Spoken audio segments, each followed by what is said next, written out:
लेकिन बांग्लादेश का बना बनाया खेल मिट्टी में मिल गया है और भारत से पंगा लेने का इंजाम पूरी दुनिया के सामने आ चुका है।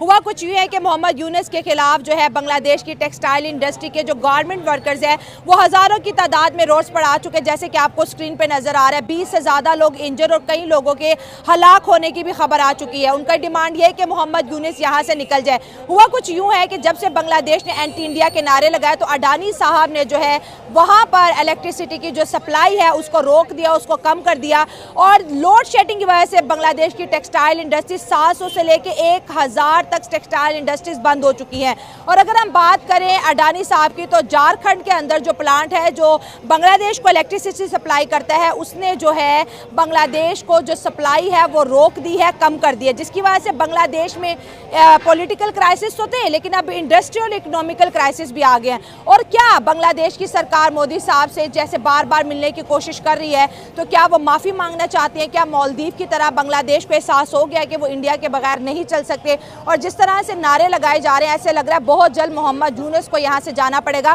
क्योंकि हमने देखा है जब भी कोई कंट्री या हमसाया मुल्क इंडिया के इर्द गिर्द जो इंडिया के खिलाफ होता है कुछ ही टाइम के बाद ऐसा रजीम चेंज होता है कि वो गवर्नमेंट को वहाँ से जाना पड़ता है और ऐसी गवर्नमेंट बनाई जाती है जो इंडिया के फेवर में हो सकता है। ये रॉ की भी साजिश हो सकती है। अब इंडिया जो है वो मजीद उनको तंग करेगा और ये जो अभी शेख यूनुस साहब हैं इनको मजीद इनका जो तख्ता इक़्तिदार से इनको पलटा देंगे।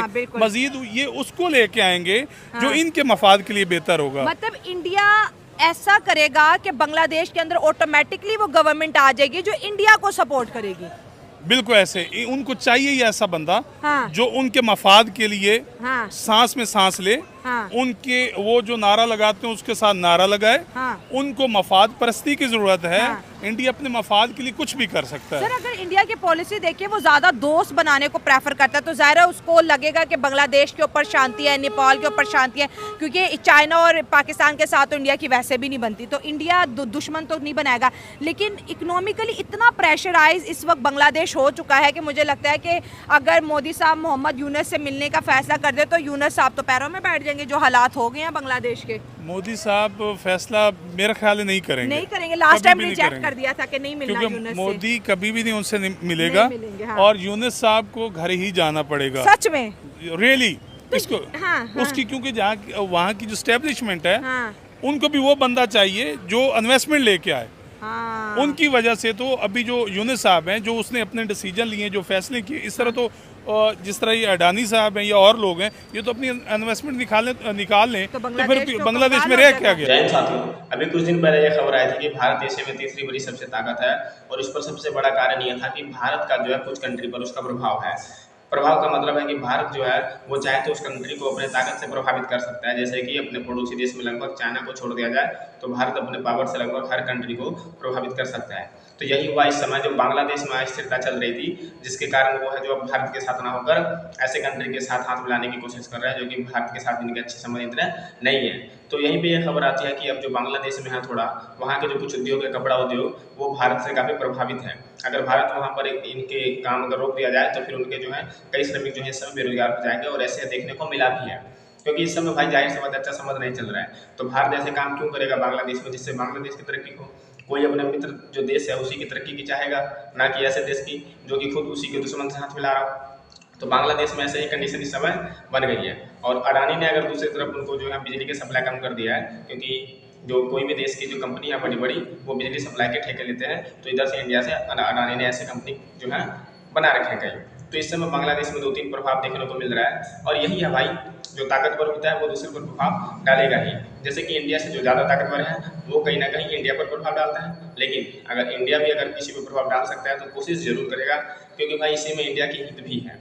और बांग्लादेश जैसे कंट्री जब भारत के हाथ से निकल जाता है, भारत की मित्रता से निकल जाता है और पड़ोस में होकर ऐसी हरकतें कर देता है तो फिर इन्हें प्रभावित करना और ज़्यादा जरूरत पड़ जाता है। जितना ज़्यादा हो सके उतना ज़्यादा इनको प्रभावित करने की कोशिश करना चाहिए। कुछ भी नहीं, बल्कि बांग्लादेश में हमारे पाकिस्तानी लोगों ने काफ़ी इंडस्ट्री बनाई है वहाँ पे। तो इस तरह तो बांग्लादेश में क्राइसिस फैलेगा, मजीद वहाँ पे तबाही का शिकार होगा। तो बांग्लादेश की आर्मी को भी इंडिया की इन्वेस्टमेंट चाहिए ही चाहिए।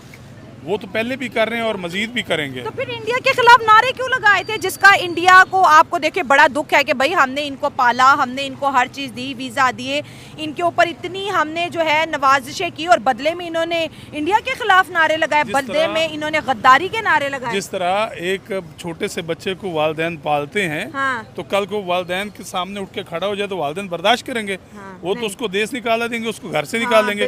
तो अब इंडिया भी वही उनके साथ कर रहा है, उनको अपनी औकात पे ला रहा है। और चाहिए इनको कि अब भी ये होश के नाखन लें और इंडिया बांग्लादेश, से पंगा ना ले। इंडिया से नहीं बल्कि किसी कंट्री से भी ना पंगा लें, हाँ। क्योंकि अभी उनकी इतनी इकॉनमी स्टेबल नहीं है कि वो अपने पाँव पे खड़े हो सकें। तो आपको क्या लगता है कि ये जो एहतजाज है ये जल्दी रुक जाएंगे या फिर अडानी साहब फिर कोई इनको मोहलत दे देंगे? नहीं, ये अडानी साहब जो है इनको अब मोहलत तब देंगे जब ये चले जाएंगे। उससे पहले इनकी अब चूंकि ऐसी वजह नहीं बन रही कि जिसकी वजह से वो टिक पाए यूनिस